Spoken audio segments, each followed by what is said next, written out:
आज धर्म की सियासत सोमनाथ मंदिर को लेकर भी हुई। असल में इस महीने सोमनाथ मंदिर पर महमूद गजनवी के हमले को 1000 साल पूरे हो रहे हैं। आजादी के बाद सोमनाथ मंदिर के पुनर्निर्माण को भी 75 साल हो जाएंगे। इसलिए सरकार ने इस साल सोमनाथ पर्व मनाने का फैसला किया है। प्रधानमंत्री नरेंद्र मोदी 11 जनवरी को सोमनाथ में ज्योतिर्लिंग के दर्शन करने जाएंगे और सोमनाथ स्वाभिमान पर्व में हिस्सा लेंगे। आज नरेंद्र मोदी ने एक ब्लॉग लिखा जिसमें उन्होंने कहा कि 1000 साल पहले महमूद गजनवी ने हमारी आस्था, सभ्यता के महान प्रतीकों को नष्ट करने के लिए सोमनाथ मंदिर पर हमला किया था। महमूद गजनवी तो मिट्टी में मिल गया, लेकिन सोमनाथ से जुड़ी हमारी आस्था, हमारा विश्वास और प्रबल हुआ। मोदी ने लिखा कि अगर 1000 साल पहले खंडित हुआ सोमनाथ मंदिर अपने पूरे वैभव के साथ फिर से खड़ा हो सकता है, तो हम भारत को भी 1000 पहले जैसा समृद्ध बना सकते हैं। इसके बाद मोदी ने 1951 में सोमनाथ मंदिर के पुनर्निर्माण की बात की और याद दिलाया कि उस वक्त पंडित नेहरू के विरोध के बावजूद तत्कालीन राष्ट्रपति राजेंद्र प्रसाद इस समारोह का हिस्सा बने थे। मोदी ने लिखा है कि नेहरू नहीं चाहते थे कि राष्ट्रपति और मंत्री इस समारोह का हिस्सा बने, क्योंकि उन्हें लगता था इससे भारत की छवि खराब होगी। लेकिन राजेंद्र बाबू अडिग रहे और फिर जो हुआ उसने एक नया इतिहास रच दिया। इसके बाद बीजेपी के नेता सुधांशु त्रिवेदी ने भी इस मुद्दे पर कांग्रेस को घेरा। सुधांशु त्रिवेदी ने कहा कि पंडित नेहरू ने महमूद गजनवी को अपनी किताब डिस्कवरी ऑफ इंडिया में सिर्फ लुटेरा लिखा है और कला प्रेमी भी बताया है, और लिखा कि महमूद गजनवी का धार्मिक भावनाओं से कोई लेना देना नहीं था। यह कांग्रेस की मानसिकता का सबूत है। इतिहास में पढ़ाया जाता है कि साहब जो कुछ मोहम्मद गजनी ने किया सोमनाथ पे, वो तो केवल पैसा लूटने के लिए किया था, उसका कोई धार्मिक भावना से लेना देना नहीं था।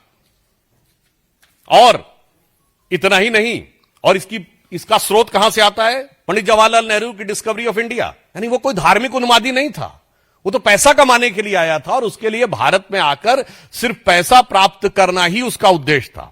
और आगे वो लिखते हैं कि वो कला का कितना बड़ा प्रेमी था कि जब वो मथुरा में एंटर करता है तो वो इतना प्रभावित हो जाता है वहां की स्थापत्य कला को देख के। वो कहते हैं कि वो देखकर इतना अभिभूत हो जाता, कहता लगता ही नहीं इतनी सुंदर मूर्तियां और सुंदर मंदिर और सुंदर भवन मनुष्यों के बनाए हुए हैं, ये तो जिन्न के बनाए हुए हैं। और कहते देखिए जवाहरलाल नेहरू जी कहते हैं कि महमूद गजनी कितना कला का प्रेमी था, जबकि उन्होंने जिस बुक से लिया है वो उसके साथ आए हुए खुद के इतिहासकार उतबी ने अपनी किताब तारीख-ए-यामनी में लिखा है कि जिस समय उसने मंदिर पे कैप्चर कर लिया और वहां के समस्त पुरोहित और राजा उनके पास गए और उन्होंने कहा कि शिवलिंग को खंडित मत करिए, इसके बदले में हम आपको लाखों स्वर्ण मुद्राएं देंगे। और उनके एडवाइजर्स को लगा कि एक अच्छा मौका है, हमें एक पत्थर से क्या लेना देना है, अगर इतना मिलता है।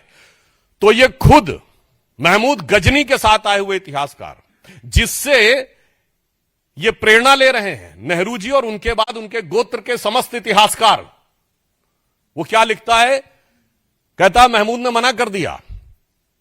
किस लिए मना कर दिया? वो कहता है इसलिए कि मैं चाहता हूं कि कयामत के दिन मैं एक बुत शिकन के रूप में जाना जाऊं, ना कि बुत परस्तों के साथ सौदागरी करने वाले एक गलीच बुत फरोश के रूप में। यानी शुद्ध हिंदी में कह देता हूं, अर्थात मैं चाहता हूं कि कयामत का दिन आए तो मेरी ख्याति हो कि मैंने मूर्ति भंजक के रूप में मेरी ख्याति हो, ना कि मूर्ति पूजकों के साथ सौदागरी व्यापार करने वाले एक नीच इंसान के रूप में। अब बताइए, जितने लेफ्टिस्ट और ये सब समझाते हैं, ये सारी थ्योरी डिमोलिश्ड जो उसी में लिखी हुई है, मगर इतिहास को कैसा डिस्टॉर्ट किया गया। सोमनाथ मंदिर को लेकर नरेंद्र मोदी ने जो लिखा वो चेतना को जागृत करने वाला है। हमारा मंदिर लूट लिया गया, हमारी आस्था पर हमला किया गया, लेकिन कुछ इतिहासकारों ने महमूद गजनवी का गुणगान किया, उसे कला प्रेमी बताया।